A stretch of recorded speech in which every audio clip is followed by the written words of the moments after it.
Mungkin saya mulai dari awal COVID pada saat itu sekitar Januari, Februari. Sekarang banyak berita bahwa awalnya itu Desember. Tapi ini sekali lagi data dan presentasi ini lebih banyak dari pandangan saya pribadi.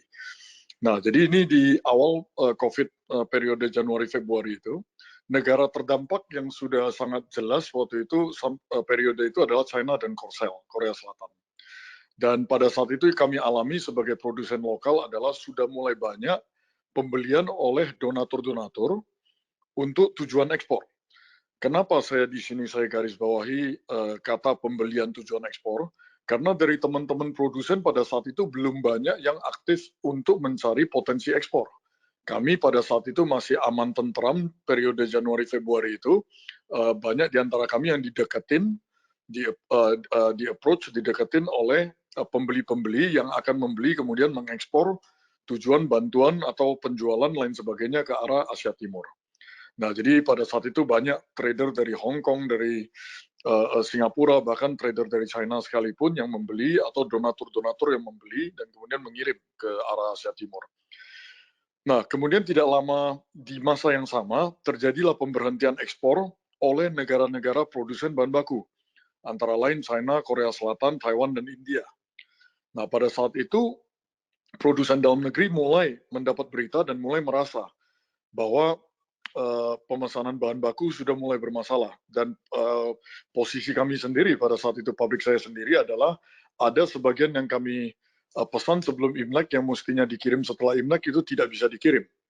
Nah, jadi pada saat itu juga karena pembelian sudah mulai banyak, masih tujuan ekspor, beberapa di antara kami sudah ancar-ancar untuk peningkatan kapasiti dalam bentuk peningkatan jumlah shift pekerja. Nah, dan di antara kami banyak yang karena mulai ditutup, kami mulai mencari-cari alternatif untuk pemesanan bahan baku. Nah, sampai pada saat itu belum ada, boleh dikatakan sedikit sekali atau belum ada peningkatan permintaan dalam negeri pada saat periode Januari Februari itu. Nah, lalu kami bergerak ke akhir Februari.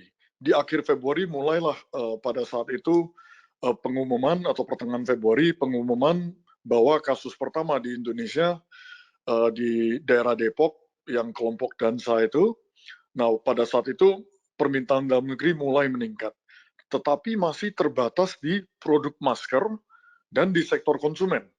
Kalau bapak-bapak dan ibu-ibu sekalian masih ingat, waktu itu kita terjadi mini rush selama 3-4 hari ke supermarket dan lain sebagainya. Jadi periode itu periode awal COVID di Indonesia. Jadi kondisi di pasar, harga masker mulai melonjak. Dan stok masker terkesan tidak mencukupi. Di sini saya garis bawahi kata terkesan tidak mencukupi karena sebenarnya mencukupi atau tidak, waktu itu kita tidak terlalu ada data, tapi pada saat itu boleh dikatakan produsen sudah mulai produksi full capacity. Jadi saya lebih memilih mungkin terkesan tidak mencukupi, bukan benar-benar tidak mencukupi. Karena waktu itu pembelian barang tetap ada di pasaran, namun memang terjadi sedikit panic buying dan saya akan sampaikan di porsi permasalahan. Jadi permasalahan yang timbul yang pada saat periode akhir pertengahan Maret ini yang pada saat kami mulai lihat permasalahan yang timbul adalah ketersediaan bahan baku makin mulai bermasalah. Jadi itu disebabkan juga oleh jumlah produksi yang meningkat. Jadi jumlah penggunaan bahan baku itu meningkat. Tadinya rata-rata produsen satu shift, pada saat itu semua sudah berjalan 2-3 shift. Sehingga konsumsi bahan baku jauh lebih cepat daripada konsumsi biasa. Dan pengiriman bahan baku yang tersendat itu situasinya masih tersendat pada saat awal COVID di Indonesia. Nah, peningkatan kapasitas produksi sendiri pun tidak bisa instan. Jadi dikarenakan beberapa hal, keterbatasan tempat infrastruktur, pabrik alat kesehatan tidak bisa langsung menyewa gudang yang ada, langsung dikonversi dan lain sebagainya, tetap kita harus mengikuti kaedah-kaedah lokasi produksi yang baik dan benar. Nah, lalu pengadaan mesin juga tidak, terutama masker yang harus menggunakan mesin untuk memproduksi, itu tidak mudah pembelian lalu pengiriman di masa COVID itu. Lalu pelatihan pekerja, pekerja tidak bisa semata kita rekrut lalu langsung bisa partisipasi dalam kegiatan produksi. Dan terakhir, tentu peningkatan kapasitas itu masih terkendala bahan baku. Nah, periode ini kita mulai melihat adanya panic atau overbuying di level konsumen terutama. Jadi yang pada saat itu mungkin konsumen juga belum lebih dikuasai oleh rasa panik, jadi tidak terlalu mengikuti himbauan-himbauan yang sudah diedarkan waktu itu. Jadi himbauan waktu itu adalah yang tidak sakit, tidak membutuhkan masker, tapi jaga jarak dan lain sebagainya. Nah, jadi kelihatan lebih ke rasa paniknya. Jadi boleh dikatakan di level konsumen terjadi overbuying. Saya kira rata-rata membeli jauh dari kebutuhan sebenarnya. Nah, jadi itulah yang kita alami, permasalahan yang kita alami di awal COVID di Indonesia. Potensi masalah etik di masa itu mungkin lebih ke jika terjadi, jika ada upaya peningkatan kapasitas produksi yang substandar, yaitu katakanlah mencari lokasi produksi baru, namun belum siap dan belum ini seperti yang kita lihat akhirnya yang kita lihat juga dari hasil kepolisian mendatangi beberapa lokasi produksi yang memang kekurangan perizinan maupun kekurangan pemenuhan persyaratan untuk lokasi produksi. Nah, lalu potensi masalah etik yang ada pada saat periode ini adalah penimbunan di level pedagang. Kenapa pada saat ini saya sampaikan pedagang? Karena dari teman-teman produsen masker pada saat itu sudah disepakati harga kami pertahankan di level wajar. Dan yang kami amati adalah harga dari level kami dengan harga di level pedagang ke konsumen itu disparasinya sangat besar. Nah, jadi kami lihat sih memang ini bukan tuduhan maupun pembuktian, tapi ya pada saat itu adalah potensi masalah etik jika terjadi penimbunan di level pedagang. Nah, potensi solusi yang banyak disampaikan pada saat itu adalah pertama, mari kita stop ekspor dalam rangka pemenuhan kebutuhan dalam negeri. Lalu kemudian ada juga waktu itu disampaikan negara dalam hal ini apakah melalui BUMN membantu pengadaan bahan baku. Sehingga karena produsen kecil seperti kami untuk mengajukan ke negara produsen di mana di sisi mereka sudah merupakan kebijakan untuk tidak mengekspor, kami kira waktu itu posisi kami sangat lemah. Jadi kami pada saat itu ada permohonan-permohonan mengajukan agar negara yang mungkin mengambil alih dalam hal pengadaan bahan baku. Dan pada saat periode itu juga ada disampaikan potensi solusi mungkin distribusi satu pintu supaya dapat mengontrol harga pasar dan pemerataan distribusi. Nah, contohnya semua hasil produsen mungkin disalurkan melalui Kimia Farma yang memiliki ribuan outlet di seluruh Indonesia. Waktu itu saya pribadi pernah menyampaikan ke Kimia Farma, bagaimana kalau mereka yang membeli semua hasil produksi masker dan mereka yang menyalurkan sehingga harga tidak melalui perdagangan berlapis. Nah, potensi solusi yang disampaikan juga pada saat itu adalah bagaimana secara regional atau nasional kita antisipasi jumlah kebutuhan dan kita rencanakan strategi pemenuhan kebutuhan tersebut. Dan terakhir adalah yang kita minta juga sebagai salah satu potensi solusi terutama untuk potensi masalah etik adalah dukungan dan pengawasan untuk sarana produksi yang baru atau tambahan. Nah, jadi sehingga kita bisa aman dan kita bisa bertanggung jawab terhadap konsumen. Nah, setelah itu kita bergerak ke arah peningkatan dalam hal ini mungkin boleh dikatakan dari jumlah kasus 200 ke atas sampai dengan sekarang di titik sekarang ini. Jadi kalau kita ingat semua, waktu itu kasus 2 pertama sampai 100 pertama saja kurang lebih semingguan lebih. Jadi pada saat itu peningkatannya sangat pelan. Nah, jadi pada saat pertengahan Maret sampai sekarang itulah peningkatan yang lumayan pesat. Nah, pada saat itu permintaan benar sudah mencapai level eksponensial dan bukan hanya masker lagi. Pada saat itu segala jenis APD, semua produk APD. Nah, jadi saat itu permintaan dalam negeri sangat-sangat tinggi dan mencakup dari masker, coverall, hazmat, goggle, maaf ini saya salah ketik, maksudnya bukan Google, sepatu boot dan sanitizer, dan produk-produk lainnya juga yang mungkin tidak saya sampaikan di sini. Dan pada saat ini bukan hanya level konsumen, pada saat ini semua sektor, fasilitas kesehatan dan level konsumen juga. Jadi kondisi di pasar pada saat ini bisa dibayangkan harga semua APD melonjak. Dan pada saat ini juga muncul importir, produsen dan pedagang yang tidak berizin. Nah, hal ini dikarenakan BNPB mengambil alih izin impor dan memang bukan persyaratan BNPB untuk memiliki IPAK atau SDAK sebagai persyaratan untuk mengimpor. Jadi pada saat itu banyak pemain-pemain yang tidak berizin Kemenkes, tidak berizin SDAK yang mulai mengimpor produk. Dan pada saat itu juga kita lihat semua jenis standar dan quality APD mulai beredar di pasar. Dan pada saat itu juga, ya terima kasih juga lewat upaya keras teman-teman Kemenkes, akhirnya Kementerian Perdagangan mengeluarkan pelarangan ekspor APD. Nah, jadi itu sangat membantu untuk pemenuhan kebutuhan dalam negeri. Nah, permasalahan yang kita hadapin, permasalahan umum yang kita hadapin pada saat ini adalah bahan baku supply-nya mulai ada. Negara-negara produsen mulai melepas supply bahan baku di periode ini. Jadi bahan baku kami untung sekali tidak sampai ada produsen yang benar-benar kehabisan dan mesti stop produksi. Jadi pada saat itu sempat sementara beralih ke produsen lokal yang memang tidak mencukupi secara volume kapasitas, tapi tidak lama kemudian memang negara produsen membuka lagi ekspor bahan baku. Namun harganya naik 4-8 kali lipat harga bahan baku tersebut. Nah, jadi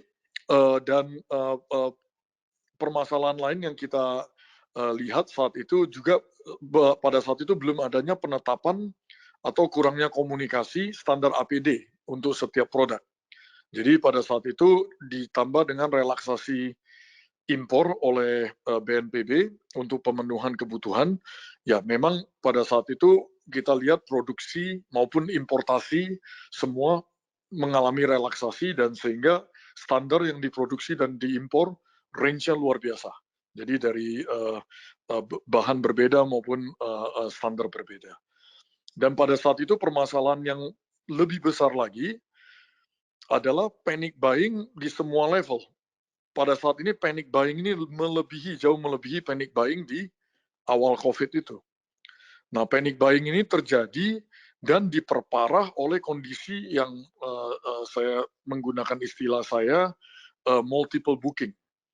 Jadi multiple booking ini terutama semua instansi membeli.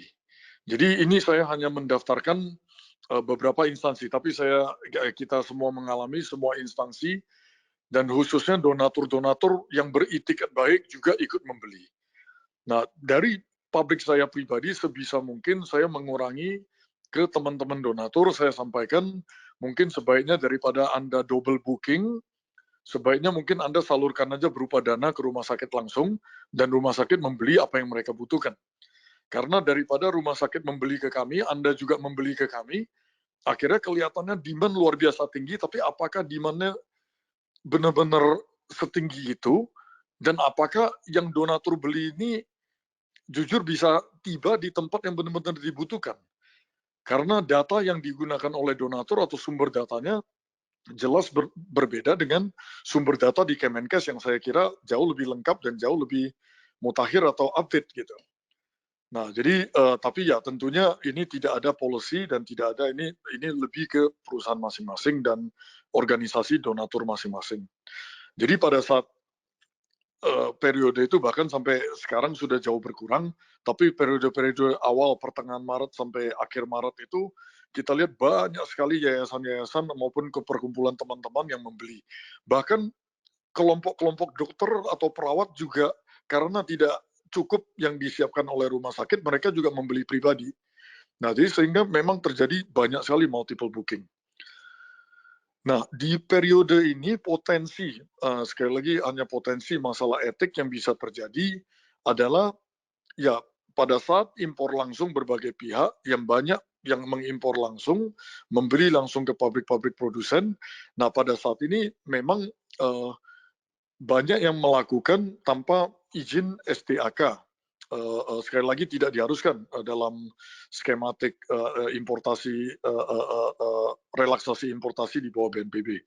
Nah, namun boleh dikatakan peraturan yang diterapkan oleh Kemenkes untuk importasi itu bagi kami yang sudah mengikuti selama ini perusahaan-perusahaan di Gakeslab atau perusahaan-perusahaan lain yang sudah memiliki SDAK, bagi kami itu sudah panduan baku. Nah, jadi di bawah binaan Kemenkes, semua perusahaan distribusi yang mengimpor produk, sebelum dijual, tata niaganya diatur oleh e-katalog. Jadi dengan kata lain, harga-harganya sudah diatur dengan baik, harga-harga penjualan ke konsumen. Nah, lalu kewajiban yang selama ini di bawah pengawasan Kemenkes adalah jika distributor berizin yang mengimpor dan dari sisi stok pergudangan tempat penyimpanan, yaitu kita diberlakukan CDAKB, cara penyimpanan, transportasi, dan pengiriman, dan lain sebagainya, yang baik dan benar. Lalu juga sama di bawah peraturan Kemenkes, kami diawasin dalam hal instalasi di tempat konsumen dan pelatihan terhadap operator-operator alat yang di sisi konsumen. Dan yang terakhir, pasca penjualan adalah pemeliharaan dan perbaikan.